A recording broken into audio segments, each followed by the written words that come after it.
In the heart of a France torn apart by the 100 Years' War, a young girl named Joan was born in the small village of Domremy around the year 1412. Her parents, Jacques d'Arc and Isabelle Romée, were devout peasants, instilling in her a deep and abiding faith from her earliest days.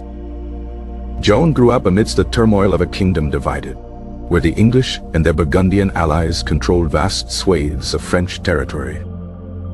The ongoing conflict cast a long and somber shadow over her otherwise simple and pastoral childhood.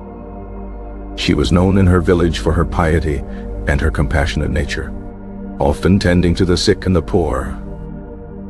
Around the age of 13, Joan began to experience profound and life-altering mystical visions.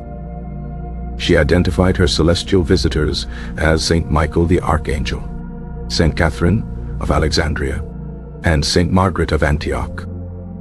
These voices, she claimed, were sent by God to guide her on a momentous mission. Initially, their messages were personal, urging her to be a good and devout girl. However, the nature of the divine instructions soon shifted to a matter of national importance. The voices commanded her to drive the English out of France and to see the Dauphin, Charles, crowned as the rightful king. This was an unimaginable destiny for an illiterate peasant girl with no knowledge of warfare or politics.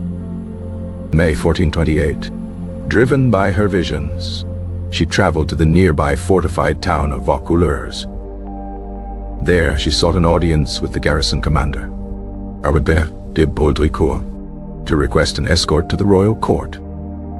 Baudricourt, a pragmatic and cynical man, dismissed her as a foolish girl and sent her home. Undeterred, Joan returned to Vaucouleurs several months later. Her conviction only strengthened. This time, her persistence and a remarkably accurate prediction of a French defeat near Orléans began to win over the public. Finally, Baudricourt relented, perhaps swayed by her growing support, or simply willing to take a desperate gamble. He granted her an escort of several soldiers to accompany her to the Dauphin's court in Chinon. For her safety during the perilous journey through enemy-held territory, Joan cut her hair and dressed in men's clothing. The 11-day ride to Chinon was fraught with danger, but she arrived unharmed. Her arrival at the court of the Dauphin Charles was met with a mixture of curiosity, suspicion, and desperation. To test her supposed divine insight, Charles disguised himself among his courtiers. Without hesitation, Joan walked through the crowd and immediately identified the true Dauphin. Bowing before him, she then spoke to him of a private prayer he had made to God, a secret that convinced him of her authenticity. Still, Charles and his advisors needed more assurance and sent her to Poitiers for a theological examination. For 3 weeks, she was interrogated by a commission of eminent churchmen. They sought to determine if her visions were from God or from a darker source. The examiners ultimately found nothing heretical about her, declaring her to be of good character and a true Christian. The church's cautious approval, Charles finally agreed to put her at the head of an army. She was provided with a suit of custom-made white armor and a horse. Her destination was the city of Orléans, which had been under a brutal siege by the English for over 6 months. The city's fall was considered imminent, a blow from which France might never recover. Joan's arrival with a relief force on April 29, 1429 was like a bolt of lightning. Her presence electrified the demoralized French defenders and terrified the English, who had heard tales of the witch from Lorraine. She rejected the cautious strategies of the French commanders, insisting on direct, aggressive assaults. On May 4th, she led a successful attack on the English fortress of St. Loup. 2 days later, she led another charge against the fortress of the Augustins, which also fell. The final and most crucial engagement was for the Tourelle, the main English stronghold. During the fierce assault on May 7th, Joan was wounded in the shoulder by a crossbow bolt. After having her wound dressed, she heroically returned to the fight, inspiring her troops to a final, victorious push. The English, disheartened and believing she was a supernatural force, abandoned the siege the very next day. In just 9 days, a teenage girl had achieved what the French army had failed to do for months. The victory at Orléans was a monumental turning point in the 100 Years' War. Following this success, Joan led the army on the Loire campaign, a series of swift victories. The French forces recaptured key towns like Jargeau, Mons-sur-Loire, and Beaugency. The campaign culminated in the decisive Battle of Patay on June 18, 1429. The English army was crushed, a stunning reversal of their previous battlefield dominance. With the path now clear, Joan passionately urged Charles to march to Reims for his coronation. The journey was long and through territory still nominally controlled by the enemy. Yet, city after city, including the formidable Troyes, opened its gates without a fight. On July 17, 1429, Charles II was crowned King of France in Reims Cathedral. Joan of Arc stood near the altar, her banner in hand, watching her divine mission reach its zenith. The coronation was a masterstroke of political and symbolic power, legitimizing Charles's reign. After the coronation, however, Joan's influence with the king and his court began to wane. The king's influential advisor, Georges de la Trémoille, favored a negotiated peace over continued warfare. Joan, however, was eager to press the advantage and march on Paris. In September 1429, a poorly supported and hesitant assault on the capital was launched. The attack failed, and Joan was wounded once again, this time by a crossbow bolt to the leg. The royal court used the failure as an excuse to retreat and pursue a truce with the Burgundians.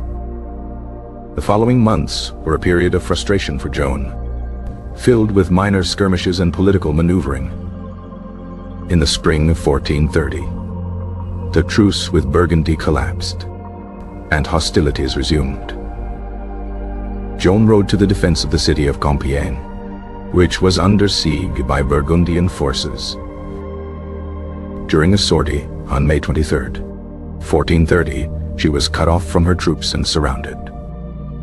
She was pulled from her horse by an archer and taken captive.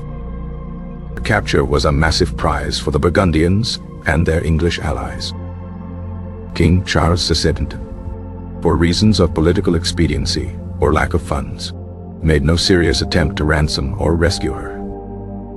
After months of imprisonment and negotiation, the Burgundians sold her to the English for 10,000 livres. The English sought not to make her a prisoner of war, but to destroy her reputation and everything she stood for. They intended to try her as a heretic and a witch, thereby invalidating the coronation of the king she had championed. The trial began on January 9, 1431, in the city of Rouen, the seat of the English occupation government. It was an ecclesiastical trial, but it was politically motivated and controlled by the English at every turn. Joan, an uneducated girl, was denied a legal advisor and had to face a panel of learned and hostile theologians alone. The trial record reveals her extraordinary courage, wit, and unwavering faith in the face of relentless questioning. She skillfully parried their trick questions, such as when asked if she was in God's grace, to which she replied, "If I am not, may God put me there, and if I am, may God so keep me." The charges against her were numerous, including blasphemy, witchcraft, and, most persistently, the crime of wearing men's clothing. For months, she endured public and private interrogations, threats of torture, and the misery of her imprisonment. Despite the immense pressure, she refused to deny her voices or her divine mission. On May 24th, 1431, she was taken to a scaffold in the cemetery of Saint-Ouen and shown the stake where she would be burned. Under extreme duress and fear of the fire, she finally broke and signed an abjuration, a confession of her sins. Her sentence was commuted to life imprisonment, and she was forced to put on a dress. However, a few days later, she was found once again wearing men's clothing. Accounts differ as to why. Some say she was tricked or forced, others that she resumed wearing them as a symbol of her renewed defiance. The court immediately declared her a relapsed heretic, for which the punishment was death. On the morning of May 30th, 1431, Joan of Arc was taken to the old market square in Rouen. There, upon a high pyre, she was burned at the stake. She was just 19 years old. She asked for a crucifix to be held up for her to see, and her last words were cries of Jesus. Jesus, Jesus. Nio. To prevent the collection of relics, the English burned her body twice more and cast her ashes into the Seine River.